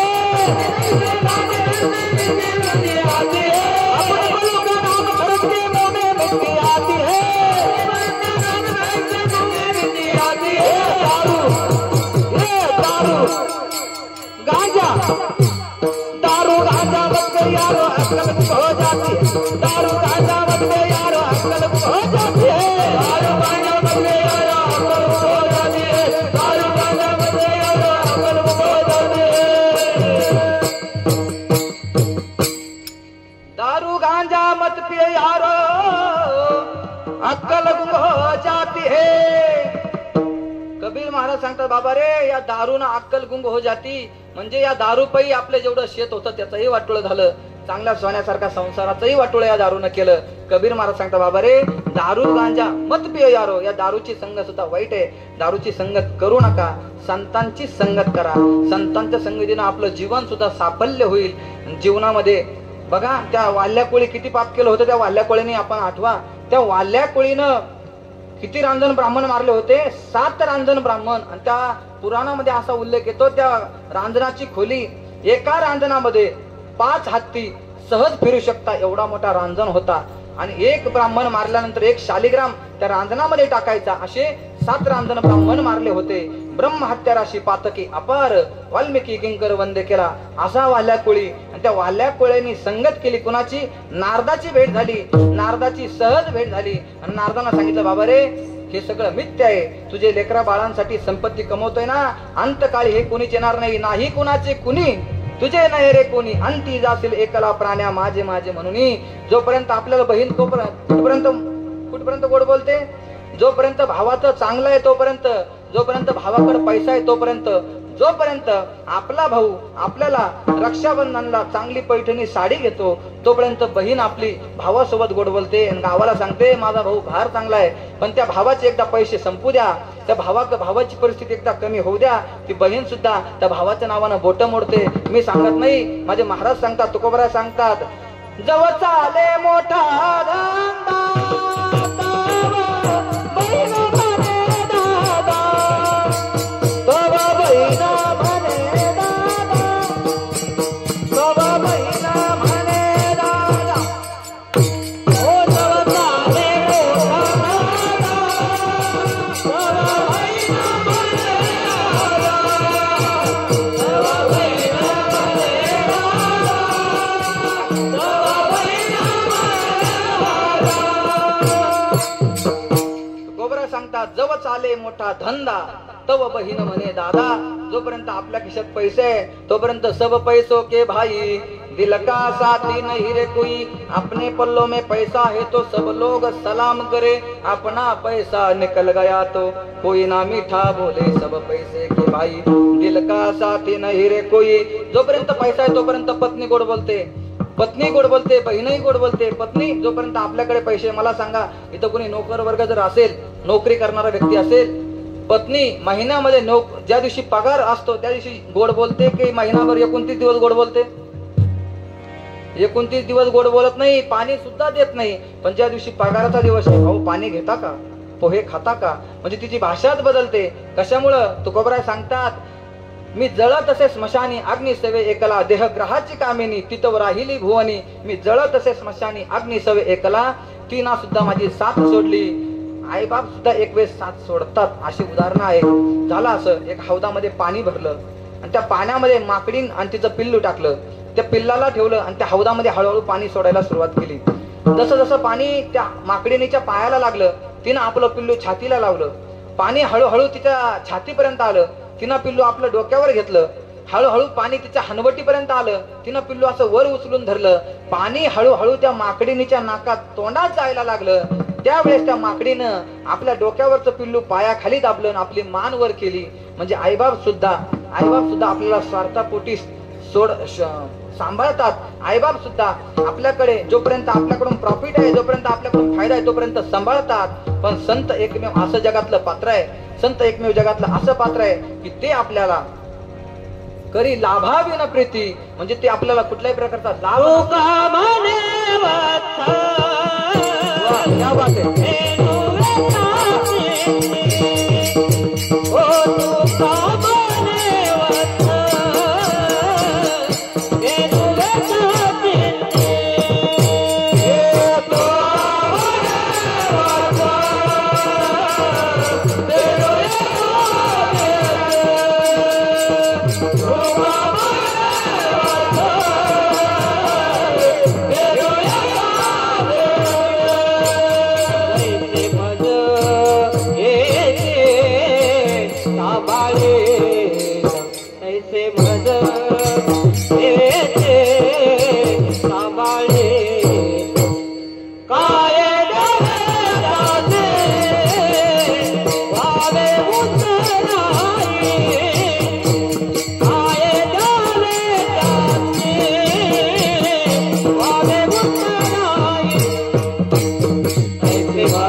प्रमाण दिलं, जसं गवंडी वीट ठेवतो जेवढी फीट तेवढं फीट प्रमाण दिलं. तुका म्हणे वत्स धेनो वेचे चित्ती तैसे मज येती सांभाळीत.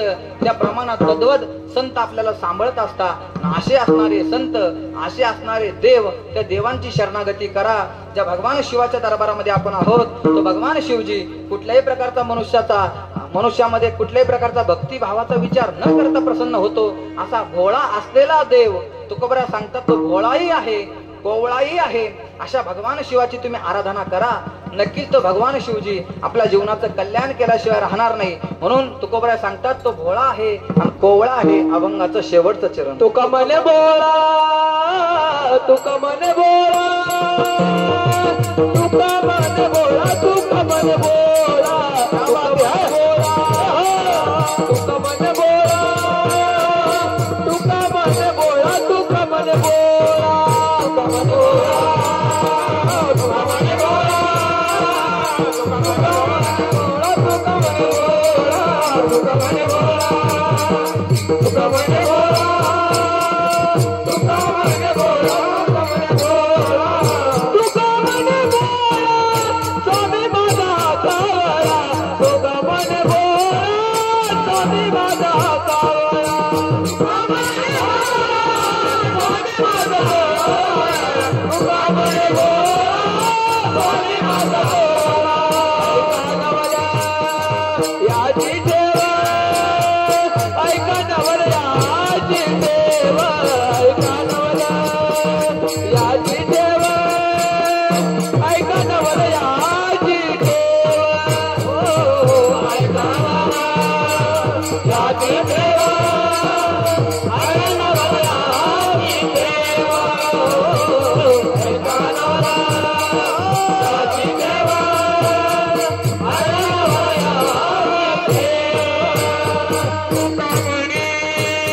Yeah.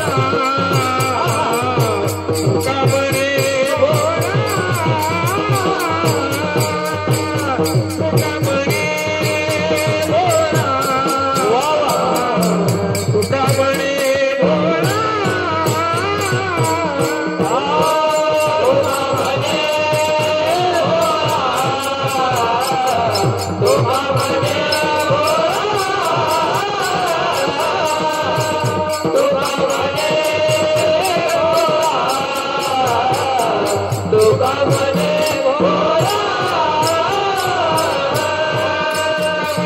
भोळा भोळा भोळा स्वामी माझा कोवळा स्वामी माझा म्हणे भोळा भोळा स्वामी हा माझा कोवळा म्हणे भोळा भोळा स्वामी माझा कोवळा कृष्ण हरी जय जय राम कृष्ण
महाराजांनी तुकोबरा सांगतात तुका म्हणे भोळा स्वामी माझा हा कोवळा ऐका नवलयाची ठेव नेने काही भक्तिभाव ऐचा कैलासीचा देव भोळा चक्रवर्ती पार्वतीचा पती योगीराज तयाची पाया माझे दंडवत घडो आणि चित्त जडो नामी त्याचं जर आपण अंतकरणापासून भजन केलं नक्कीच तो आपले दुःख निवारण केल्याशिवाय राहत नाही म्हणून आपण सर्वांनी मोठ्या प्रेमाने 1 मिनिट फक्त मोजून 1 मिनिट त्या भगवान शिवाचं भजन करायचंय सर्वांनी वर हात करा करा वर हात मोकळ्या मनाने वर हात करा झालं कीर्तन संपलं आपलं करा वर हात सगळ्यांनी वर हात करा मधले आजारी आहे का तुम्ही करा सगळ्यांनी वर हात राहू द्या असंच वर आम्ही येतो चहा पिऊन नाही करावर करावर हा ओम नमः शिवाय ओम नमः शिवाय हर हर बोले नमः शिवाय